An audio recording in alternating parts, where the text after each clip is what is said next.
श्रद्धा वो प्रक्षेपास्त्र है जिस पर बैठकर अंतरिक्ष को भी पार किया जा सकता है। गुरुदेव समझाते रहे श्रद्धा के बारे में। बीच बीच में जब देखा उन्होंने कि बच्चे जो है ज़्यादा गंभीर हो गए हैं, शायद इनको इतनी गहरी बात समझ में नहीं आ रही, तो उन्होंने फिर उनका बेटा देखो, एक नदी के किनारे एक पंडित जी रहते थे और ये समय वो था जब पुल वगैरह नदी पर कम हुआ करते थे, नावें चला करती थी। तो कुछ लोग आए और कहने लगे, पंडित जी हमारा जाना बहुत ज़रूरी है और नदी में पानी इतना है, कैसे जाएं? पंडित जी कहने लगे, बेटा एक तरीका है। बोले क्या तरीका है? कि कान लाओ। कान पास में लाए, उनका एक मंत्र है जिसको बोलने से तुम बिना नाव के भी पार हो सकते हो। उन्होंने कहा ऐसा मंत्र है? अब बोले अच्छा बताइए। बोल सबके सामने बताने का नहीं है भाई।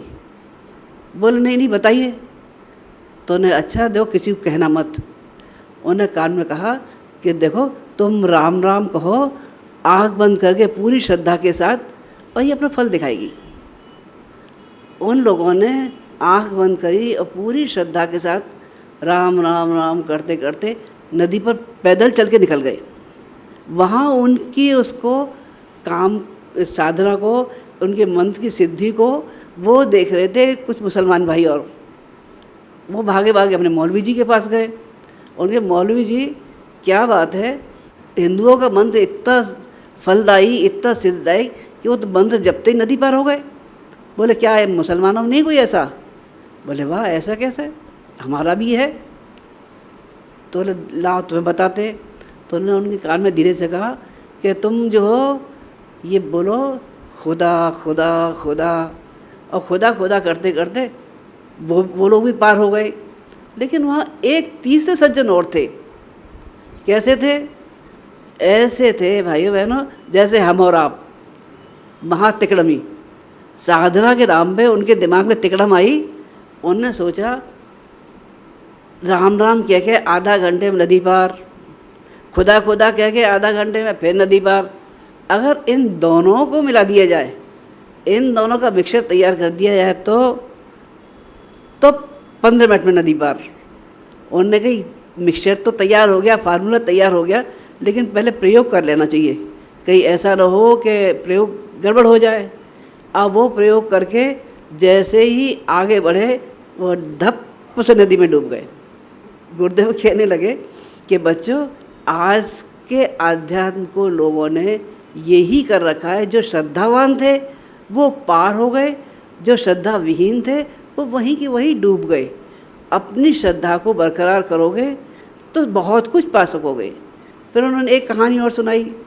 बताने लगे, एक बुढ़िया जो थी बहुत दिन से सोच रही थी कि जब से मेरी शादी हुई है उसके पहले से ही मेरा मन वृंदावन जाने को है, कृष्ण जी में मेरी लगन है। अब कहाँ से पाऊँ, बच्चे भी बड़े हो गए, सब बात हो गए, कोई ले ही नहीं जाता। फिर उन्होंने एक दिन बच्चों से कही कि बच्चों मेरा मन वृंदावन जाने का है। बच्चे ने ठीक है चलो ले चलते। गए, वो वहाँ से पीतल की एक छोटी सी मूर्ति ले आई कृष्ण जी की। अब उस मूर्ति से उनको इतना लगाव, इतना लगाव, इतना लगाव कि उसके साथ उठना बैठना, उनको नहलाना धुलाना खिलाना, सब काम उनकी मूर्ति के साथ होते थे। एक दिन उनकी बहू कहने लगी, माता जी मुझे काम है, थोड़ा सा मायके जाना है। मायका भी पास था। बोले मैं शाम तक आ जाऊंगी। बोले अच्छा बेटा तू जा तो रही है, चली जाना, मना नहीं है, लेकिन पहले मेरे लाला का ये काम कर जा। लाला कौन? वो उनके लड्डू गोपाल। अब बहू जो थी वो जल्दी में थी, उनने उठाया तो मूर्ति हाथ से खिसक गई, ज़मीन पे गिर पड़ी।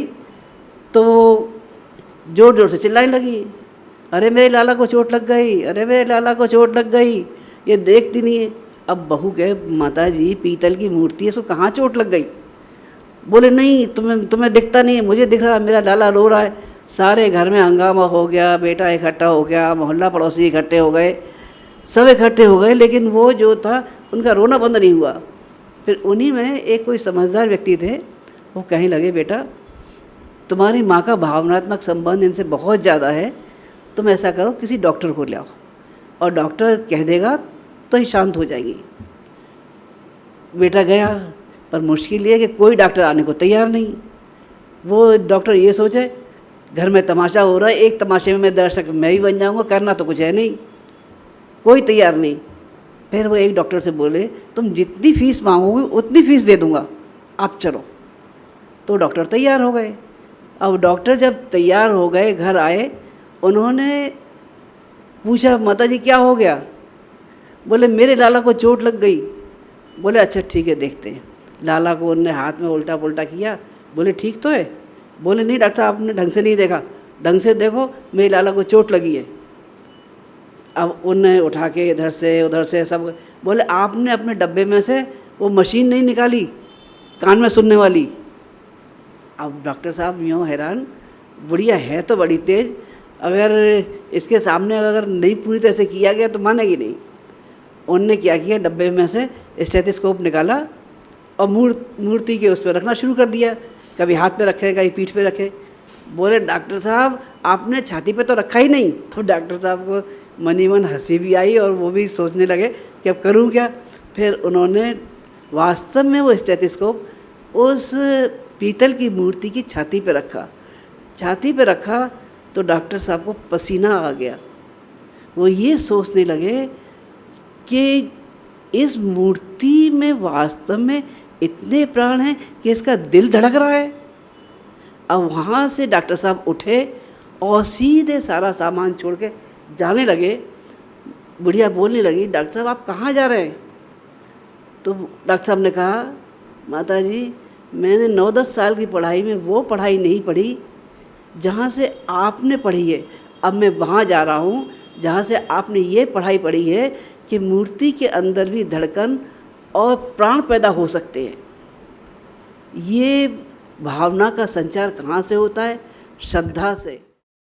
हमारे YouTube चैनल शांति कुंज वीडियो गायत्री परिवार को सब्सक्राइब करें एवं बेल आइकन जरूर दबाएं ताकि गायत्री परिवार की विभिन्न गतिविधियों की जानकारी आपको मिलती रहे।